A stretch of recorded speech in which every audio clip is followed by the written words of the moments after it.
دوسری جنگ عظیم کے بعد آئندہ نسلوں کو جنگوں کی تباہکاریوں سے بچانے اور دنیا بھر کے تمام ملکوں کو مذاکرات کے لیے ایک پلیٹ فارم پر مہیا کرنے کے لیے 1945 میں اقوام متحدہ کا قیام عمل میں لایا گیا، جس کا مقصد عالمی قوانین، سماجی اور اقتصادی ترقی، حقوق انسانی اور دنیا بھر میں امن قائم کرنا ہے۔ اقوام متحدہ کی جنرل اسمبلی کا پہلا اجلاس لندن میں ہوا۔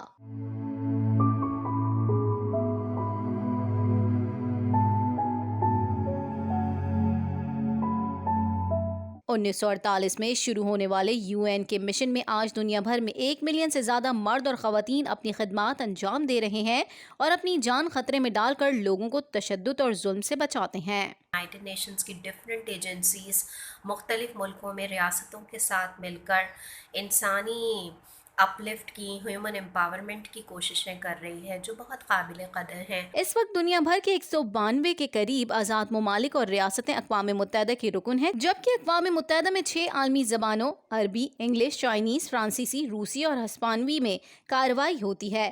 اقوام متحدہ کے تمام نظام کو اس کی ذیلی ایجنسیاں جنرل اسمبلی، سیکیورٹی کونسل اور دیگر ایجنسیاں چلاتی ہیں۔ نیو یارک کو متفقہ طور پر ادارے کے ہیڈ کوارٹرز کے لیے منتخب کیا گیا، اسی لیے ہر سال اقوام متحدہ کی جنرل اسمبلی کا اجلاس نیو یارک میں ہوتا ہے۔